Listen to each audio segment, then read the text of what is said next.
Good evening. By all accounts, America is facing a foreclosure tsunami. 14% of homeowners in this country are currently delinquent on their mortgages. By the end of this year, foreclosure notices will have been sent to nearly 3 million homes, and a second wave is predicted. You're going to hear a lot tonight about servicers. It's a word that is used in the mortgage industry to describe where you send your mortgage payment. Wells Fargo is a servicer, as is Bank of America, for example. But servicer has taken on a whole new meaning to homeowners who are in trouble. The country's largest mortgage servicers have been battered in the headlines and on Capitol Hill for allegations of robo-signing and using fraudulent documents to foreclose on homeowners. But that could be just the tip of the proverbial iceberg with the servicing industry. A little reported and little understood aspect to the foreclosure crisis, claim consumer advocates, is that foreclosure is in fact a lucrative profit center for the servicers who are making millions off a laundry list of fees.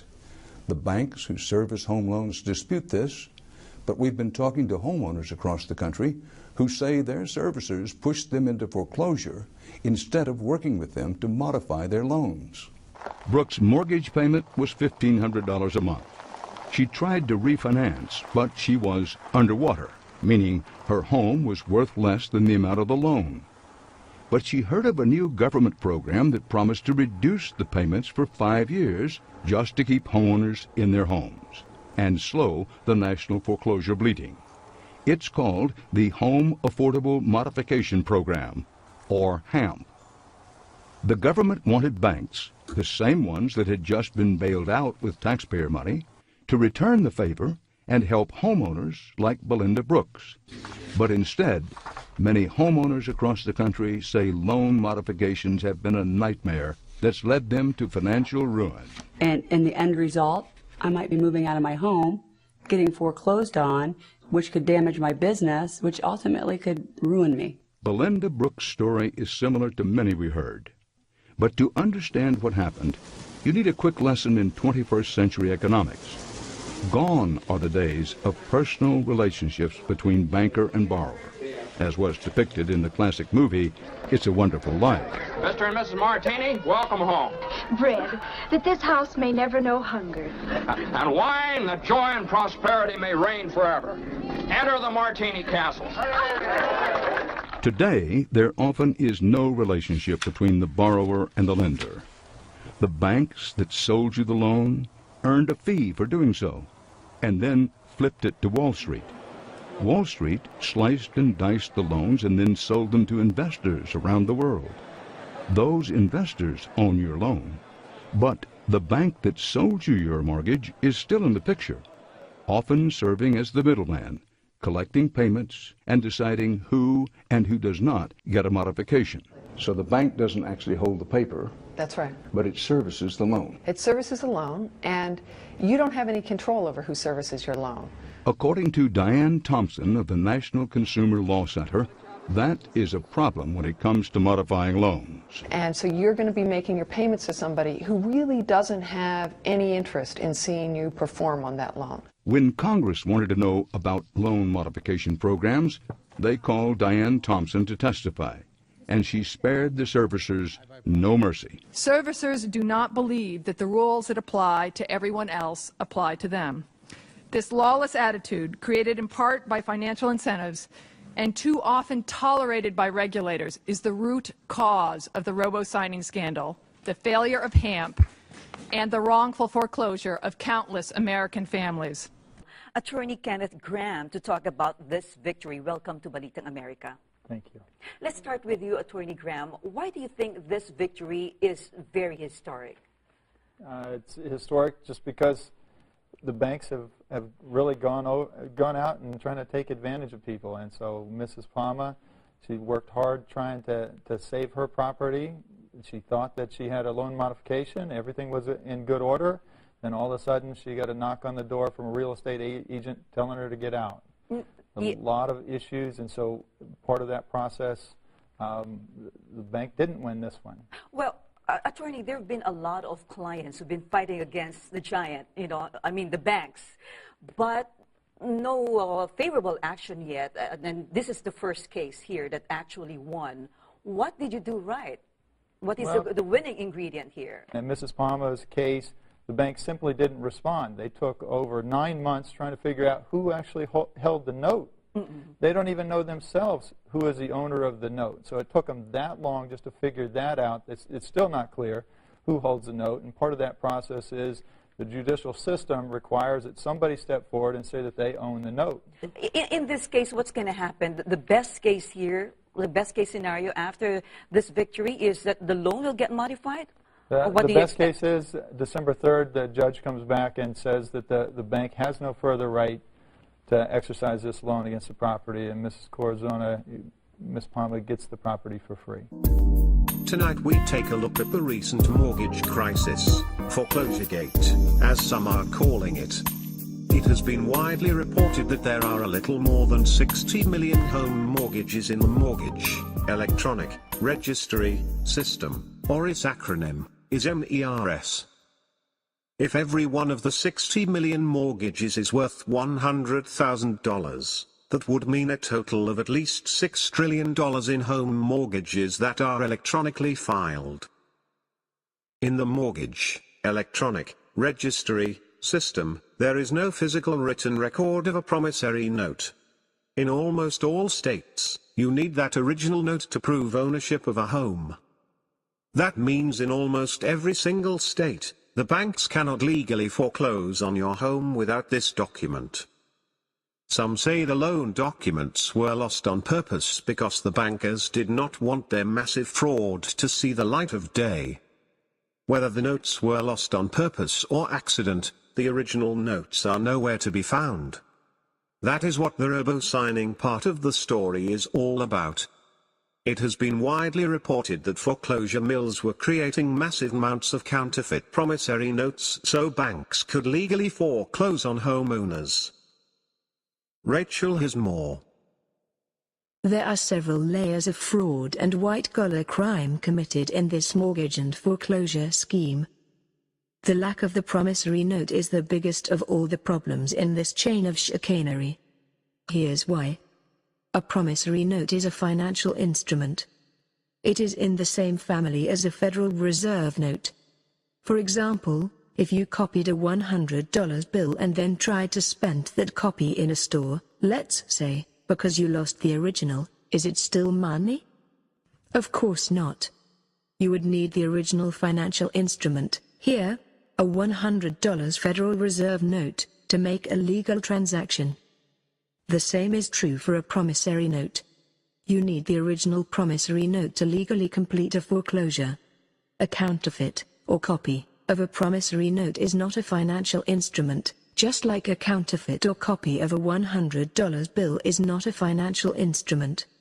Can you see how big of a problem this is for the banks? There is $6 trillion in real estate that fat cat bankers cannot legally prove they own. Also, it means trillions of mortgage-backed securities have no backing. I think this is the biggest financial fraud in history. This was not an accident made by someone pressing the wrong button or a few documents that weren't handled properly. It is fraud on a massive scale that took years and tens of thousands of people to pull off. Ironically, this is all playing out against a backdrop of outrageous Wall Street pay. This year the big banks will pay a record $144 billion in pay packages and compensation to their employees. Forrest? Two very big things will happen because of this enormous financial fraud. 1. The banks are, once again, going to play the financial Armageddon card and scream for a bailout to save the world. You see, owners of all those mortgage-backed, or unbacked, securities will force the big banks to buy them all back. The big banks do not have that much money and, thus, many experts are predicting another monster bank bailout is on the way. How is that going to be paid for? With money printed out of thin air, that's how? I'll let you in on a little secret. It's already happening. The second big thing is that the banks will have to get tens of millions of homeowners to sign new promissory notes. Then, and only then, will the banks have the legal right to foreclose on homes, and the mortgage-backed securities will actually be backed. Jim Willie, of the Hat Trick Letter, predicts underwater homeowners will be demanding something in return for these promissory notes. Willie wrote, the total $1 trillion bank aid package would cause a firestorm. A key provision to win over public support will be promises by the big banks to finally give home loan balance reductions. That will enable the American public to agree to the package, except 1 year later the American public will be shown more revolving doors and dead-end corridors. In other words, screwed. If there was a question about whether we're headed for a second housing shock, that was settled last week with news that home prices have fallen a 6th consecutive month. Values are down nearly to the levels of the Great Recession. One thing weighing on the economy is the huge number of foreclosed houses. Many are stuck on the market for a reason that you wouldn't expect. Banks can't find the ownership documents. It's bizarre, but it turns out that Wall Street cut corners when it created those mortgage-backed investments that triggered the financial collapse. Now that banks want to evict people, they're unwinding these exotic investments to find that often the legal documents behind the mortgages aren't there. Caught in a jam of their own making, some companies appear to be resorting to forgery and phony paperwork to throw people down on their luck out of their home. More than half will get their mortgages adjusted, but the rest discover that they just can't keep their home. And for many, that's when the real surprise comes in. Turns out these banks, which demand borrowers have all of their paperwork just right, these same banks have fouled up their own paperwork to a historic degree. In my mind, this is an absolute intentional fraud. Lynn Simoniak is fighting foreclosure, and while trying to save her house, she discovered something we did not know. Back when Wall Street was using algorithms and computers to engineer those disastrous mortgage-backed securities, it appears they didn't want old-fashioned paperwork slowing down the profits. This was the only piece where somebody was supposed to actually go get documents, transfer the documents from one entity to the other, and it looks very much like they just eliminated that step altogether. Simoniak's mortgage had been bundled with thousands of others into one of those Wall Street securities traded from investor to investor.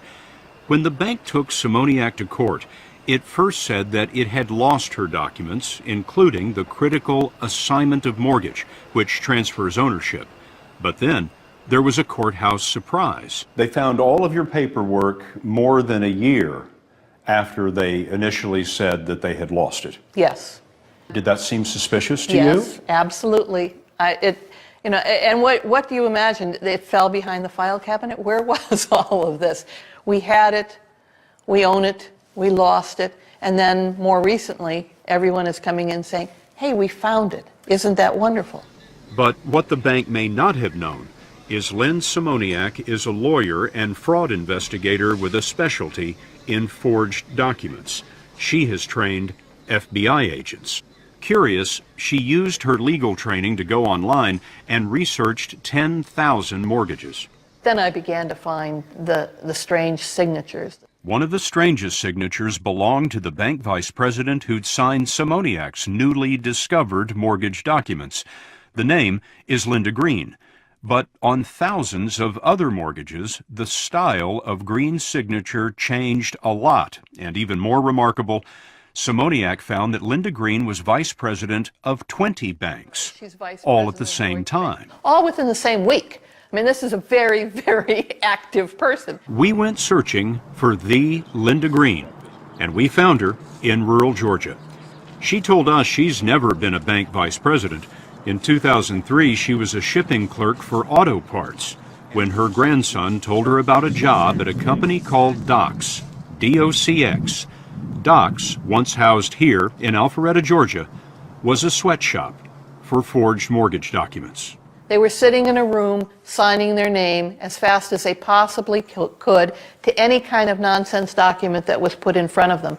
Docs and companies like it were recreating missing mortgage assignments for the banks and providing the legally required signatures of bank vice presidents and notaries. Linda Green says she was named a bank vice president by Docs because her name was short and easy to spell. As demand exploded, Docs needed more Linda Greens. So you're Linda Green? Yes. Can't you tell? Chris Pendley worked at Docs at the same time and signed as Linda Green. When you came in to Docs on your first day, what did they tell you your job was going to be? That I was going to be signing documents for using someone else's name. Did you think there was something strange about that in the beginning? Yeah, it seemed a little strange, but they told us, and they repeatedly told us that everything was above board and it was legal. And your previous experience in banking? None. In legal documents? None. There really were no requirements for the job? Correct. You had to be able to hold a pen? Hold a pen. But you were signing these documents as if you were an officer of the bank? Correct. How many banks were you vice president of in a given day? I would guess somewhere around 5 to 6. What were you getting paid for this? I'm embarrassed to say. $10 an hour. $10 an hour, that's not much for a guy who's vice president of 5 banks. Yeah, I was very underpaid for my status in the companies. Pendley showed us how he signed mortgage documents as Linda Green. He told us that Docs employees had to sign at least $350 an hour. Pendley estimates that he alone did 4,000 a day. This is also Linda Green. Shawana Kreit worked at Docs and says that she both signed and notarized the mortgage documents. What was the role of the notary? We were to make sure that everyone on the document was who they said they were and notarized the documents. But the people who were signing the documents weren't who they said they were. Right. So if Chris Pendley was signing for Linda Green, you'd notarize that document? Yes. And you were told that was okay? Yes. What do you know now? That it wasn't right. The real Linda Green didn't want to be interviewed, but she said that some of the bank vice presidents at Docs were high school kids. Their signatures were entered into evidence in untold thousands of foreclosure suits that sent families packing. So here's the same woman, Linda Green, and this time, instead of being a vice president of American Home Mortgage Servicing, she's vice president of a bad bean. Simoniak says that the banks whose paperwork was handled by the Docs forgery mill included Wells Fargo, HSBC, Deutsche Bank, Citibank, U.S. Bank, and Bank of America. We contacted all of them, and each said that it farmed out its mortgage servicing work to other companies, and it was those mortgage servicing firms that hired